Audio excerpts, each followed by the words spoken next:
Before we get started with today's video, man, today is Christmas, so Merry Christmas to all you guys. Happy holidays. Hopefully you guys are having a great day. Let me know what you guys are doing down in the comment section below. Let me know your favorite present that you got, favorite present you give. I want to hear everything. Let me know. I know a lot of you guys are probably getting some good presents, man, so let me know down in the comment section below. But let's go ahead and get rolling with today's video, man. Hopefully you guys stay blessed. Have a good one. My Arizona Cardinals no longer have anything to play for, and we are taking on the Rams, who have everything to play for. Such a weird twist, because if the Cardinals took care of Carolina, we would be in a good spot. But we didn't. We lost to Bryce Young and company. They put up 36 points on our head top, and we lost our chance at winning the division. This game got flexed, by the way. So this is a Saturday game with all the spotlight on us.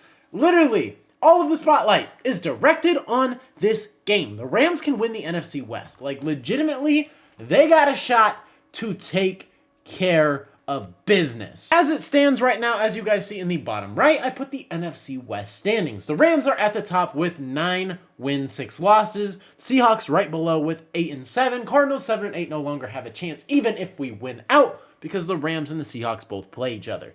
Very unfortunate. So the Cardinals have no chance. It's kind of crazy because the Rams at one point were completely out of this, and yes, I'm going to give you guys some kudos right here, even though you're a division rival.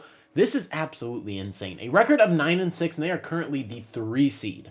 3 teams have clinched playoffs. That is Minnesota, Detroit, Philadelphia, and if the Rams win, they got a clincher. Like, the NFC did not think they were going to be this good. The NFC North I thought were going to be very solid, but I thought it was going to be Detroit and Green Bay leading the top. Potentially Green Bay winning the division. How wrong could I have been? Minnesota is 13 and 2, and us a whooping as well. And the Cardinals, yeah, I mean, it's just tough because now we have nothing to play for, which is absolutely fantastic. I love being in this position of meaningless football. Like, even if we win out, it's still gonna hurt a little bit because we lost to Carolina, a team we shouldn't lose. And if we beat back-to-back division rivals, like, I'm not gonna feel fantastic, but I'm gonna feel a little bit better. It's like moral victories, but I don't want those. I want legitimate victories. So at the end of the day, like, I want the Cardinals to stick it to the Rams, and I want that game in week 18 to actually mean something, where Seattle plays the Rams, but I'm not sure that's going to happen. We're going to talk about it today, though, because for what it's worth, Matthew Stafford, a guy that I have as a top 7 quarterback in the league, I believe entering, I had him at number 6, if I'm not mistaken,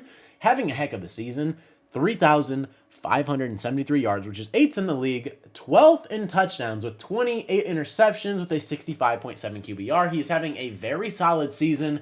Matthew Stafford is still dealing it like 37 years old. Like, he's doing his thing. Matthew Stafford, I will always have respect for him. One of my favorite quarterbacks of all time. You pair him with Puka and Cooper Kupp on the same team, and then Kyren Williams, who we're going to talk about in just a second. It makes it that much more lethal. And the Cardinals did kind of put belt to butt with the Rams in week 2. But I don't know if that's going to happen. These are completely different teams, and the Rams are a little bit healthier. I mean, we might as well talk about this guy right now. Kyren Williams. Dude has a fetish for killing the Cardinals. Don't know why, but every time we match up against this man, he continuously just kills us. Besides the last game, in week 2, we beat him like 41-10.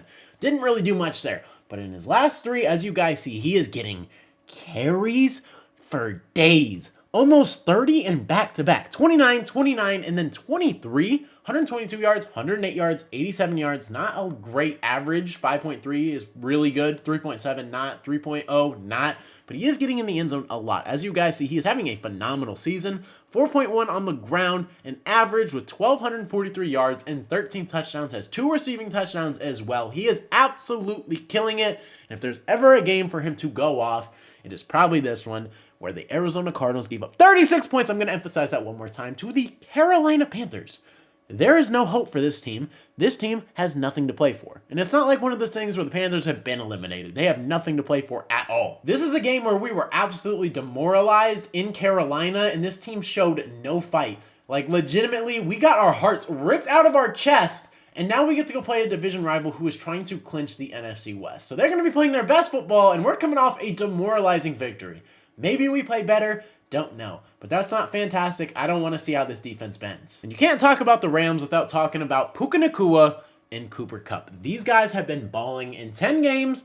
Puka Nacua, 861, 3 tutties, clearly their best wide receiver. Cooper Kupp in 11 games, they both missed some time, 681, 6 touchdowns, absolutely ridiculous. And then Demarcus Robinson has been phenomenal for them all season long. 7 touchdowns and 433 yards. And then Tutu Atwell as well with 525 above that. Like, Matthew Stafford is dealing to his wide receivers this year. Demarcus Robinson with those 7 touchdowns has came out and had a breakout season for them. They got targets. This offense isn't super consistent, but they can be a problem. They poured 40 plus on Buffalo and got a win. Proof is in the pudding right here. They are about a middle of the pack offense in my opinion. And yeah, I don't think they're like the best, but they are very, very solid. They can pour it on. Don't know which version of the Rams are going to get because they put up 10 in week 2, but they are healthy. They poured on 44, and they are kind of being good now. So it's a little terrifying because as you guys see, third down, they don't convert very well. They are 23rd in the league with 36.63. On the rush, they're about as middle of the pack as you can get. And then also in the pass game, they're pretty average as well. The Rams are about like as average as a team as you could get, but they were also really bad in the first half. In the second half of the season, a way different team. They're healthy now, like I have said. So it's hard to look at these numbers and be like, hey, the Rams are mid because they just beat Buffalo. That is one of the best teams in the entire NFL. Like, the Rams are a scary team now, and you don't want to play them. The Cardinals are walking themselves into a very scary matchup. Because then you look at their defense, and their defense has not been great. This is something that I was worried about the Rams personally at the beginning of the year, which is why I said they were going to get 7 wins. Is because I did not believe in their defense, and they've been about middle of the pack, maybe but a low average, just like a little smidge. Like, they can't defend the run for jack. That is very, very true. That is the one thing that I said they were going to struggle with. I was right. They can't really defend the run, but their pass defense is about middle of the pack as well, and their defense overall, I would just say, is pretty mid, but the offense is doing really well. And in spurts, the Rams defense does phenomenal. It's just inconsistencies with this team. It's very weird. You don't know which version of the Rams you're going to get, but with them wanting to win the NFC West, I think we're going to get a pretty scary version, and we might get smacked in the face. So we're going to find out soon, and I'm already not in the biggest high of hopes right now, because this game means nothing for us, and on top of that, both of our starting tackles are injured. Jonah Williams and Paris Johnson for the rest of the season will not be playing. So Kyler Murray's protection got even worse. We're missing Will Hernandez already at right guard. So that's just phenomenal. And here we are with no O-line, Kyler Murray not playing his best football right now, and everybody in Arizona is freaking the F out. And I kind of get it. This team's not healthy though. This is going to suck. Like, genuinely, I'm not looking forward to this game. But I'm going to tune in because I'm a Cardinals fan and I make content for this team. So I will be watching. But a lot of Cardinals fans have already checked out, and I don't blame you if you're one of those. If you're watching the video, man, shout out to you. But I get it. But let me go ahead and just try to instill some optimism into you guys. Marvin Harrison Jr. in his last matchup kind of dogged these boys, didn't he? 3 catches, 163, and 2 touchdowns. Outside of this game, he has not really done much. We've not seen a performance like that in forever. Marvin Harrison Jr. has cracked like 60 yards twice this season, and that is one of them. And he has 5 catches in 1 game, if I'm not mistaken. So there's a lot of things going wrong. But with potentially a miss of our best offensive player, we might need Marvin to step up. You can debate who's the best offensive player this year between James Conner, Trey McBride, Kyler Murray. A lot of you guys probably will not pick Kyler, so James Conner or Trey McBride. We might not have Mr. James Conner. He has a knee injury, he is limited, and if he is not able to go, that is going to be very, very tough, and he's probably not 85%.